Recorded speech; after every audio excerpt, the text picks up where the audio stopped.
What's going on, you champions of the world? In this video, we're going to work on step 11 of the LANA algorithm. We're looking at circuit example 2. Step 11 is to state the maximally deflated circuit equations. Specifically, at the end of this step, we're going to have a linear systems problem in the form you see on screen. We'll have AR transpose times G times AR times the minimal set of unknown node voltage potentials equals to some right-hand side vector, a forcing term that involves both the current source information and the voltage source information. In other words, we isolate the contributions of the current and voltage sources on the right-hand side, and on the left-hand side, we have a classic non-singular linear system problem, a system that requires linear algebra to be able to solve it efficiently. Let's jump right in. The goal of this is to state the circuit equations with all dependencies eliminated, those from the voltage sources and the ground node. We recall at the end of step 10, for the grounded node voltage variables, we wrote that in special form, a particular solution plus the grounded voltage source deflation matrix times the unknown independent voltage sources associated with ordinary and supernodes in our circuit. We also saw that these two vector and matrix pairs satisfied AV naught times P naught is equal to V sub V. In other words, the voltage drops across the voltage sources can be written in this form. The grounded voltage source deflation matrix sends the voltage source subblock of the grounded incidence matrix to 0. If we combine this information with this form of U sub 0 into the equation that we had in step 8, which is all three circuit equations combined together in single form, we can eliminate reference to the dependent node voltage potentials that are implicit in the vector U sub 0, and we can also eliminate this term from the sum using that matrix. Let's start by keeping it simple. Let's look at the product A sub R naught times U naught, the voltage drops across the resistors with the grounded node potential form. We know we have an equivalent expression for the grounded node potential vector U0, and that equivalent expression looks like this. So we literally just replace that value with its alternative interpretation. Now we can actually distribute the matrix A sub R naught through that sum. That's called left distributivity of matrix multiplication over vector addition. So now I have AR naught times P naught plus AR naught D times U. We're going to introduce this notation that AR naught times P naught is going to be negative B, or B is equal to negative AR naught P naught. We're also going to introduce new notation for the product AR naught times the grounded voltage source deflation matrix D. So we're going to say that A sub R with no subscript on the subscript R, that matrix is going to be AR naught, the grounded resistor subblock of the grounded incidence matrix, times the matrix D. Notice that I'm tracking the dimensions properly throughout all of these calculations. Just as we did in step 3 and step 7, every time we introduce new notation for one subblock of the larger incidence matrix, we're going to introduce the cousin notation for the other subblock. So we said that A sub R was going to be A sub R0 times D. We can define analogous values for the voltage source subblock and current source subblock in our larger incidence matrix. Specifically, if we look at A sub V naught times D, we saw previously in step 10 that that's equal to 0. No need to introduce new notation there. When we look at A sub I0 times D, we're going to introduce a notation that that's going to be A sub I with no subscript on the subscript I itself. The reason that I settled down on this notation is, remember, the goal is to delete all dependencies or to delete all extra information. Notice there is no extra information on the subscripts R or I. They are maximally deflated. They are written with minimal notation. Before we go on and talk about the implications of these definitions, I want to show the specific entry by entry definitions of each of these matrices for the specific circuit that we're analyzing in this example. For the vector B, we said that that was negative AR naught times P naught. P naught we saw in step 10 was equal to this vector there. It's a 6 by 1. A sub R naught is the grounded resistor subblock of the grounded incidence matrix that's given here. When I do the multiplication negative AR naught times P naught, please confirm for yourself that I get that vector on the right-hand side. Remember, don't trust me, I could have algebra mistakes inside of my work here. Similarly, when I define A sub R is equal to AR0 times D, that is this calculation in reverse order. On the right-hand side, I have A sub R, the maximally deflated resistor subblock, the one that gets rid of all implicit references to both the voltage sources and the ground node.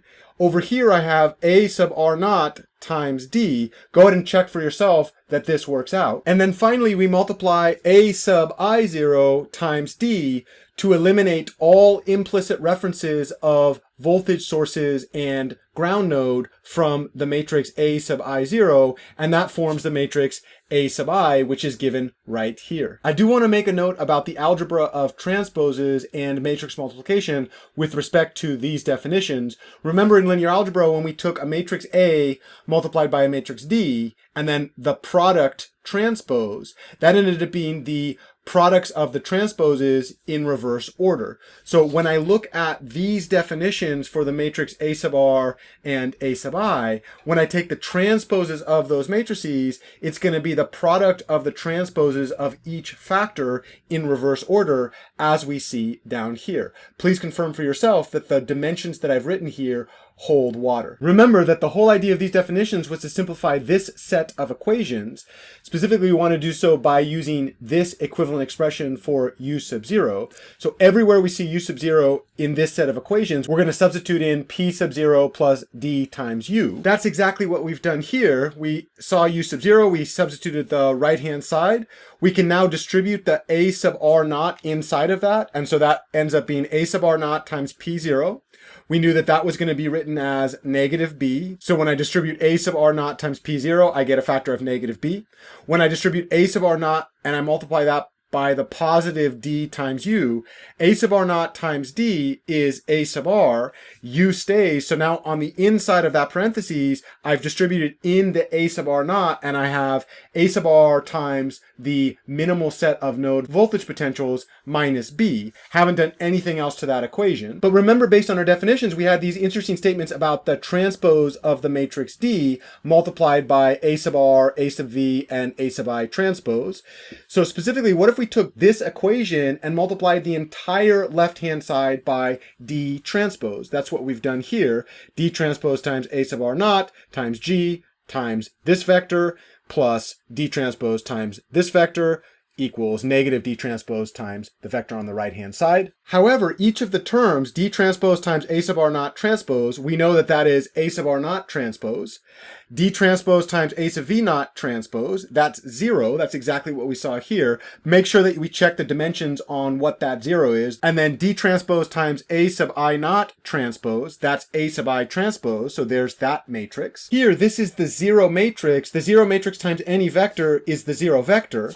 Over here, we have a matrix subtraction. On the outside, we have a matrix multiplication. We can distribute the matrix product on the left-hand side through that subtraction. So now I have AR transpose times G times AR times minimal node potential vector U minus AR transpose times G times B. On the right-hand side, we'll introduce notation and say AI transpose times I sub I, we'll call that a vector F. But from here, we can isolate the only unknown U on the left-hand side by bringing this vector over to the right-hand side, and we get A sub R transpose G, A sub R times unknown vector U is equal to a known right-hand side vector given by A sub R transpose G, B minus F. Just as we did previously, let's confirm the entry by entry definition for each of those matrices using the specific circuit example we are analyzing. We'll start with AR transpose G, AR. That is given by this definition, entry by entry. Here's the matrix AR transpose, there's the matrix AR, here's the matrix G. We know that matrix multiplication is associative, so I could start by multiplying G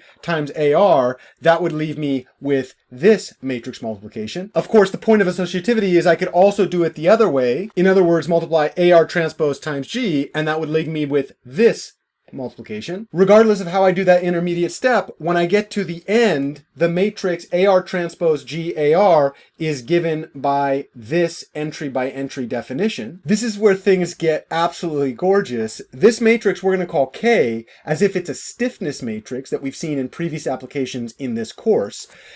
The specific matrix entries for this example are here. I will make a claim. This matrix will always be positive definite as long as the matrix A sub R, which is AR naught times D, has linearly independent columns. However, it is always the case that as long as the deactivated circuit is connected, this matrix will have full column rank. In other words, this matrix will be positive definite. In other words, this linear system will have a unique solution because it will become a non-singular linear system. I actually have two separate proofs of this. One of them is based in linear algebra. The other one is based in a theorem in electrical engineering called Telegin theorem. In a separate step 11 extension video, I'll actually prove that this is always the case by revisiting some of the other steps and making connections on what we were doing in that work. On the right hand side of this equation, we have AR transpose G times B. That's given by this entry by entry definition for a specific circuit. If we multiply these two things together, we get something that looks like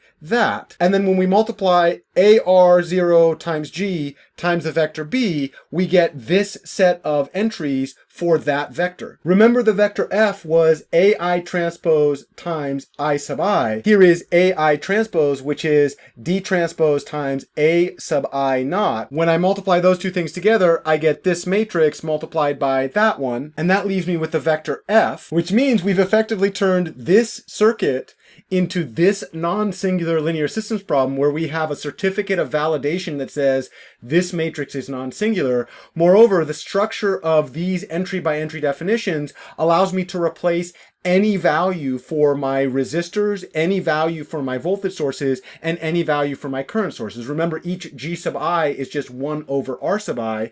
Here, my voltage source values are just V sub V1, V sub V2, and on the right hand side, I have any values of my current sources. I could solve this as many times as I want for as many different circuit designs within this template, and I would produce all of the information needed to determine the values of all 31 circuit variables in this example. This has real consequences for electrical engineers. We turn hard problems in circuit design and iteration into problems of linear algebra for which we have well-designed digital computation machines, aka computers, that can calculate the solutions at blinding speed, which means instead of having to build circuits to figure out what they're going to do, we can solve linear systems. This is one of the powers of linear algebra. It allows us to leverage math to save physical and mental labor. Moreover, it does so for systems with multiple components, which is kind of a level up from what we've seen in calculus where we were studying small dimensioned problems. Congratulations, you finished the formal part of this playlist. In the last videos, I'm going to show a proof that this thing is non-singular, as well as the implications for circuit analysis, and show that you could use this algorithm to get any information that an electrical engineering professor, or better, an electrical engineer in practice, might want about this circuit. I'll see you in the next video.